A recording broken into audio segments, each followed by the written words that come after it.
derniers jours de Sportel Miami. Euh, Est-ce que vous pouvez donc commenter comment ça s'est passé l'événement Bien sûr. Donc Sportel Rendez-vous Miami est un très bel événement qui a rempli tout à fait son objectif. Donc l'objectif premier était de pouvoir apporter donc, à la communauté européenne le marché américain. C'est ce qui a été fait, puisque on a quand même une grosse partie de sociétés américaines qui sont présentes aujourd'hui, ce qui est une très belle opportunité pour notre communauté européenne de les rencontrer en attendant donc, le prochain marché qui sera à Monaco.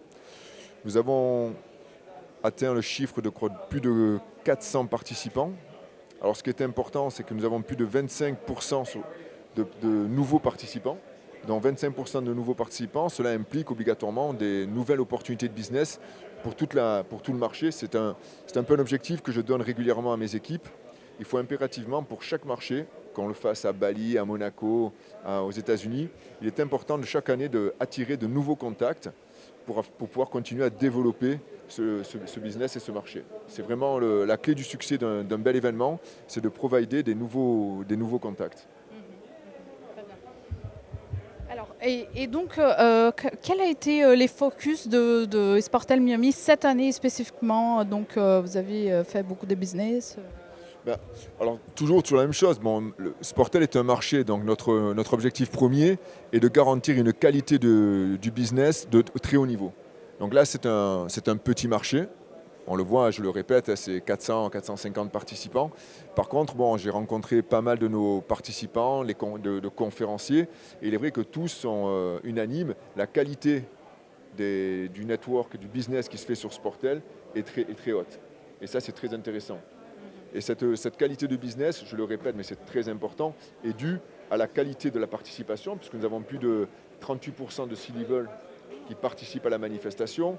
Nous avons plus de 30% de buyers content, de content buyers, en français et en anglais vous avez compris, voilà, content buyers. Donc pour nous c'est très important, surtout de travailler sur la qualité de l'événement. On préfère travailler sur la qualité que sur la quantité.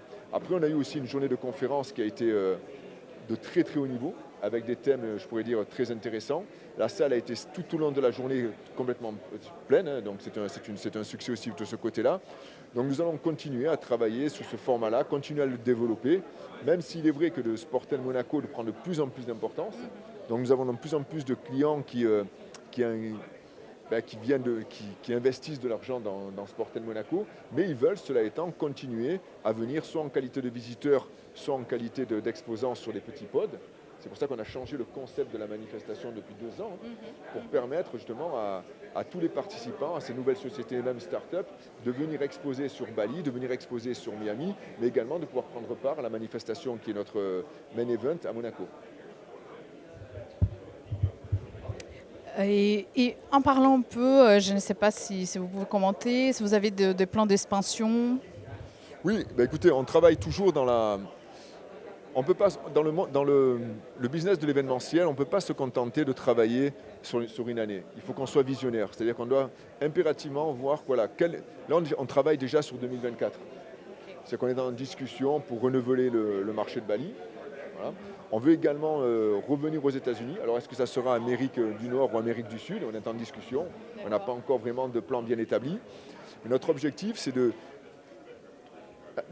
année après année, de pouvoir, si vous voulez, apporter aux différentes communautés européennes, américaines ou asiatiques l'opportunité de se rencontrer. Donc on sait que, par exemple, les Asiatiques voyagent moins sur l'Europe. Donc nous, c'est important d'aller justement leur apporter un business chez eux en Asie ou en Indonésie. C'est la raison du Sportel Bali il y a 3 mois de ça. Maintenant, s'agissant du Sportel America, c'est une institution. Sportel Rendez-vous à Miami est une institution, ça fait plus de 25 ans qu'on l'organise. Il est important pour nous de revenir chaque année sur le continent américain. Alors est-ce que ça sera le continent américain du Nord ou américain du Sud? Ça, on est en train de discuter pour voir ce qui sera le plus opportun pour notre communauté. Du Nord et des États-Unis. D'Europe et des États-Unis, excusez-moi. Bon, on espère que vous viendrez en Amérique du Sud, hein, parce qu'on est brésilien, donc on a hâte. Voilà.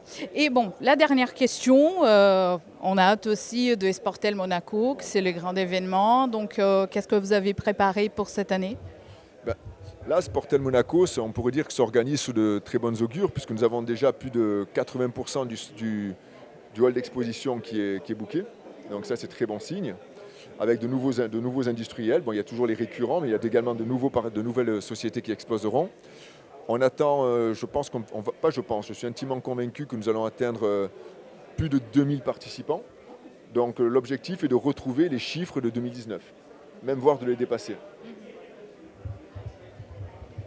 Merci beaucoup. Ça a été très bien. L'événement est excellent.